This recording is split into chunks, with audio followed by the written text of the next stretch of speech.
was at this moment that he knew. He fucked up.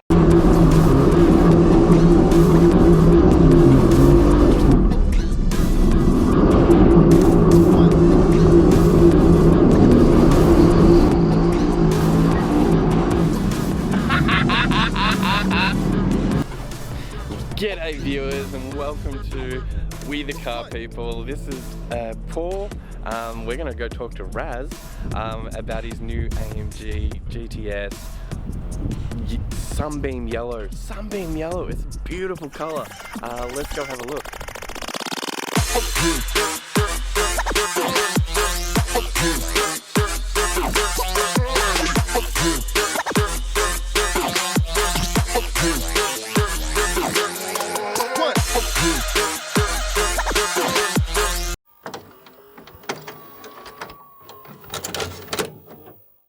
And we're at P.A.W, Prestige Auto Works here in Essendon, and we're with the owner Raz to talk about his beautiful Sunbeam Yellow AMG GTS. My first question, and everyone at home, why? I've always loved the AMGs, I'll be honest with you. I had an E63S before this. My wife's got a GLE as well.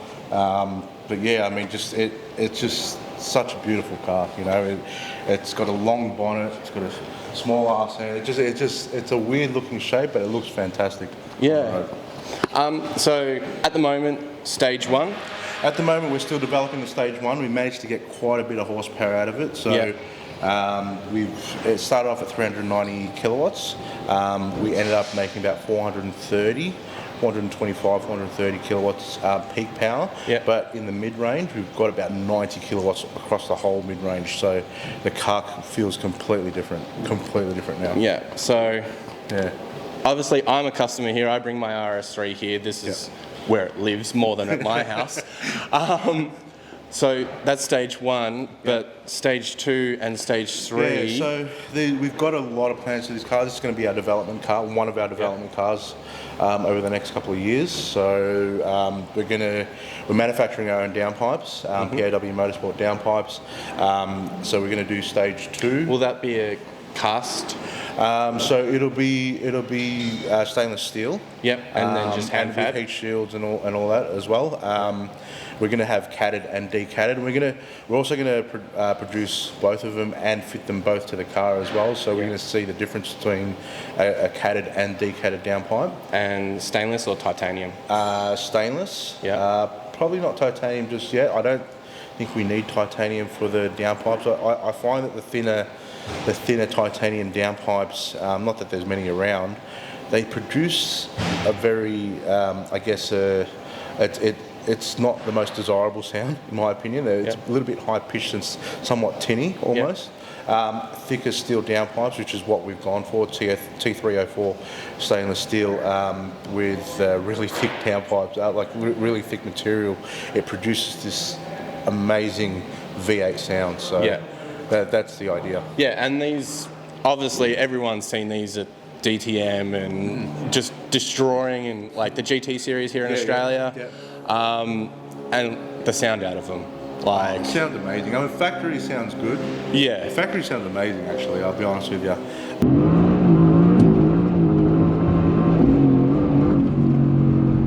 I think stage two with the downpipes, and we've got the eVenturi intake coming, which is a full carbon intake.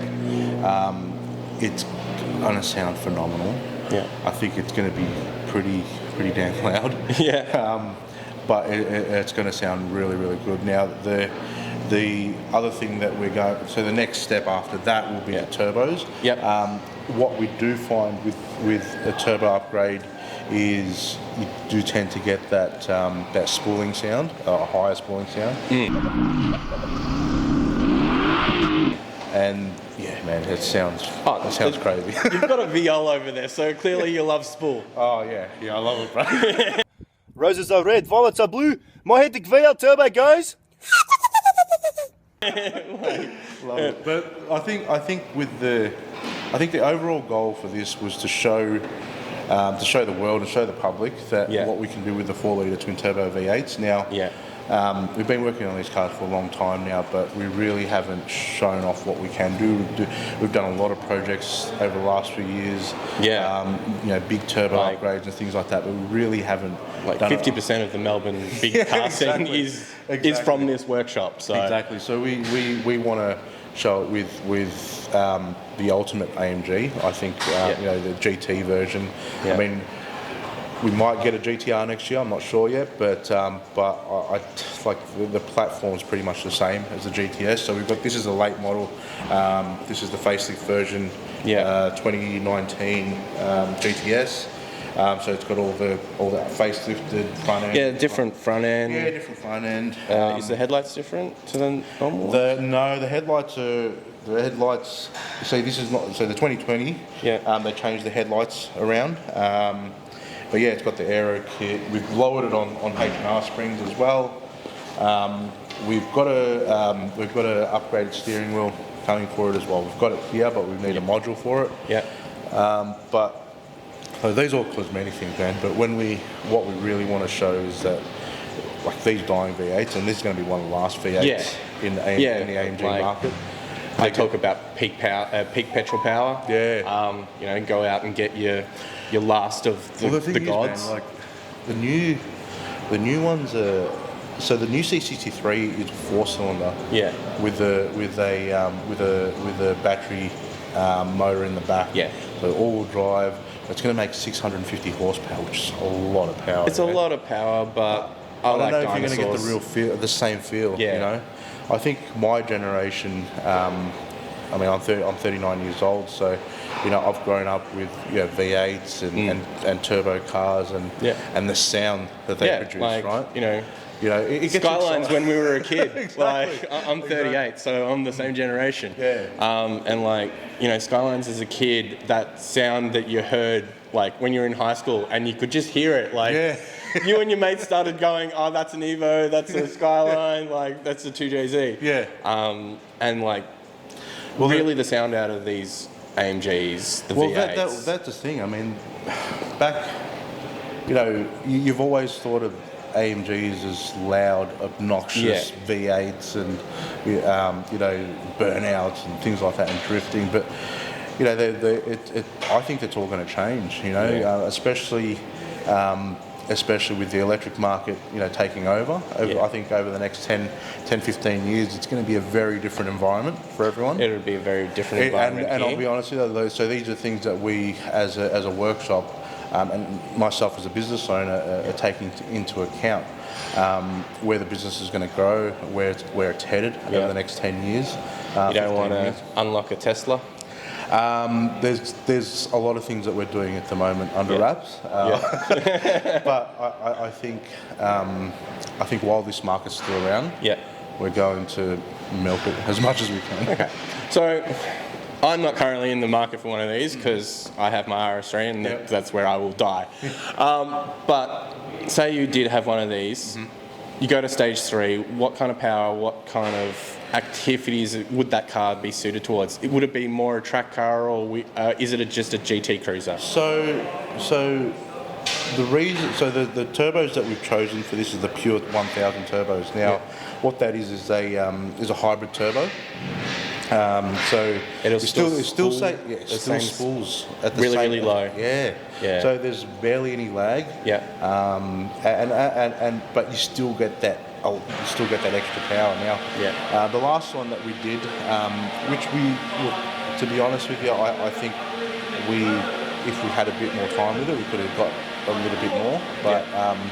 But we made 540 kilowatts at the wheels. That's pretty good.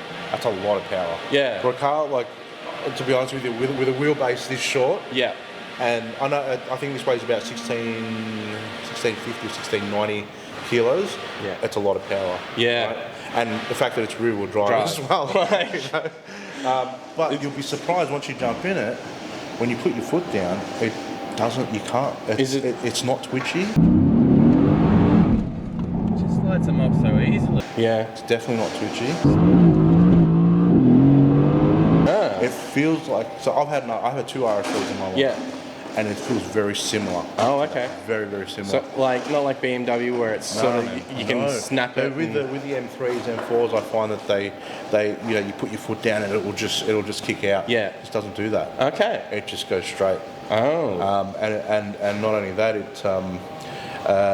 it's a control. Like if you do go a little bit sideways, it's very controlled. It's very slow. Like it just it's and very gradual. Does the traction control let you a little bit slide before it nannies up? Yeah. So the traction control, if you put it in sports mode, I think that's probably the best setting. To be honest, not fully off, but depends on what kind of driving you want to do. But if you have it in sports mode, I think it's the perfect balance. Yeah. You know. So yeah. All right. Well, I guess I'll show you some interior shots now. Let me open the bonnet and. Yeah, let's open the bonnet and let's see the beast. Let's see the turbos. Let's see what will get done because there is a lot to this. Look at that. Now, those at home are going, oh, big engine. No, it's all the way up the back, all the way up there. So these are your turbos up here. These are your airboxes just here, either side. Yeah, so if you have a look at it, the engine stops at about here. Yep.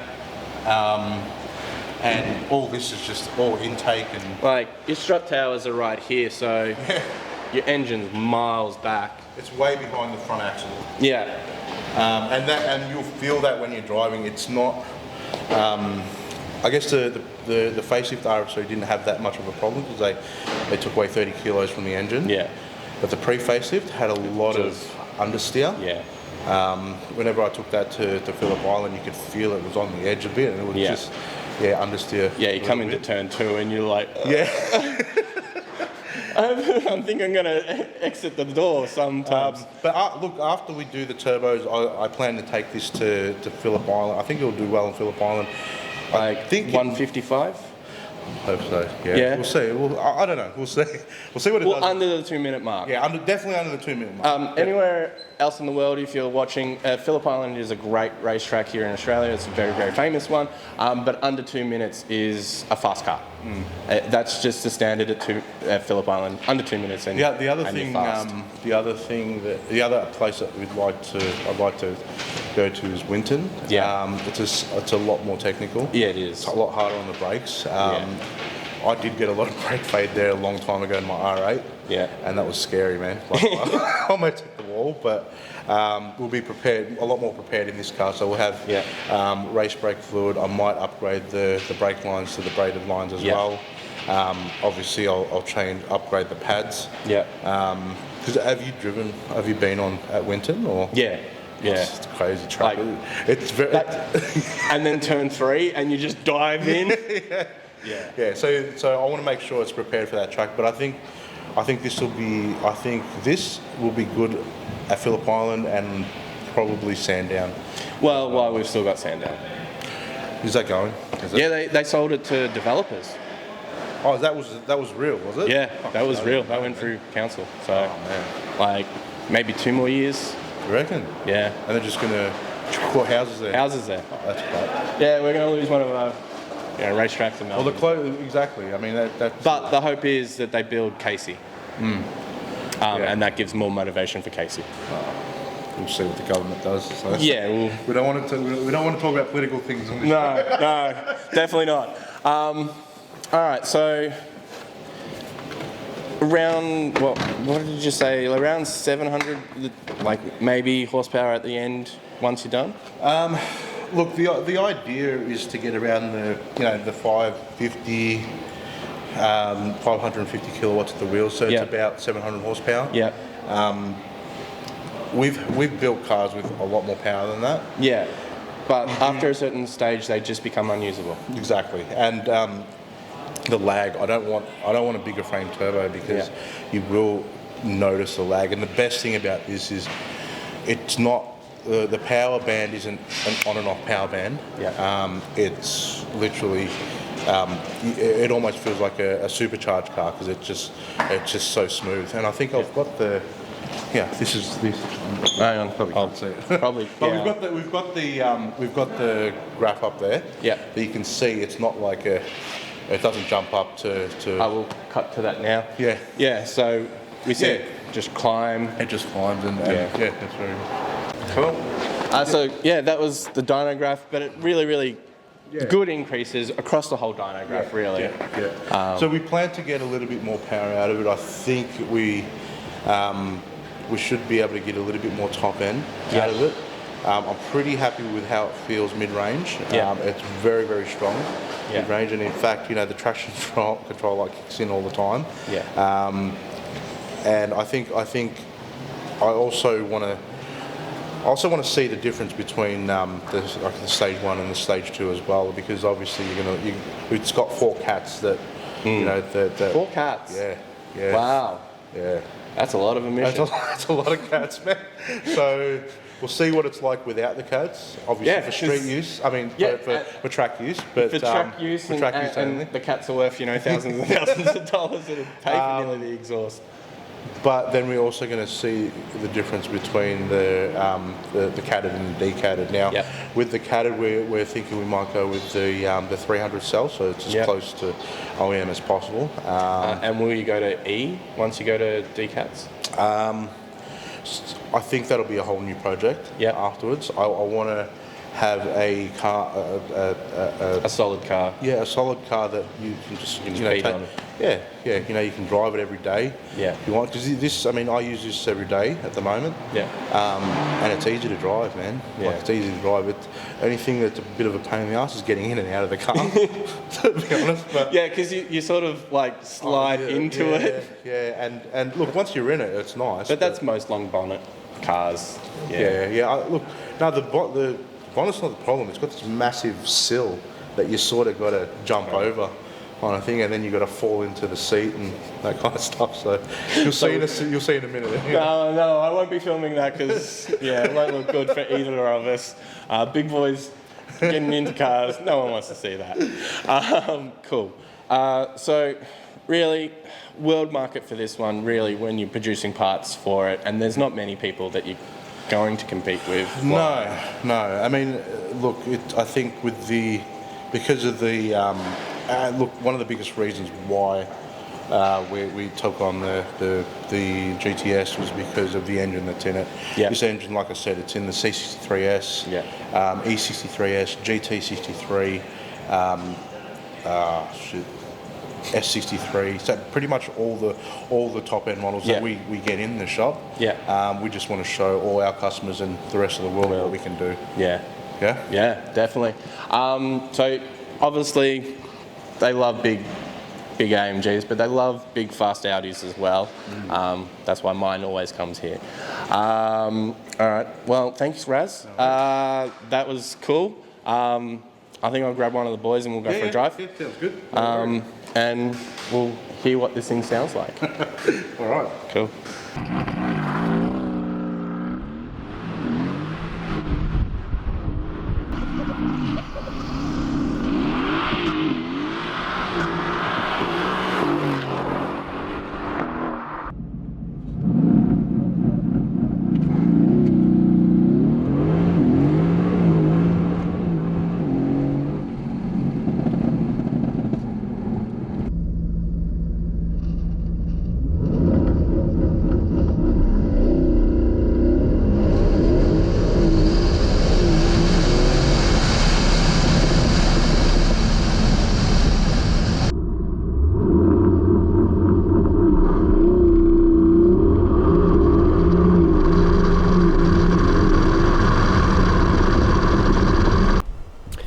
So everyone, that was the mighty AMG. It is an insane vehicle, don't you think? It lights the tires, the power is there as soon as you start. From any given RPM, it is ready to rock. That is an amazing car. I can't wait to see what happens with stage 2 and stage 3. We'll be back when they finish those ones, and we'll film that as well, so we'll keep you up to date with that. But I hope you liked my first on location shoot with Raz and the team here at P.A.W. If you could, I'm a new channel. I'd really love you if you subscribe, or just give me a like or give me a comment and tell me what I should do better. If you don't like, I don't know, something. But stay tuned for more. Hope to see you in the next one. Bye for now.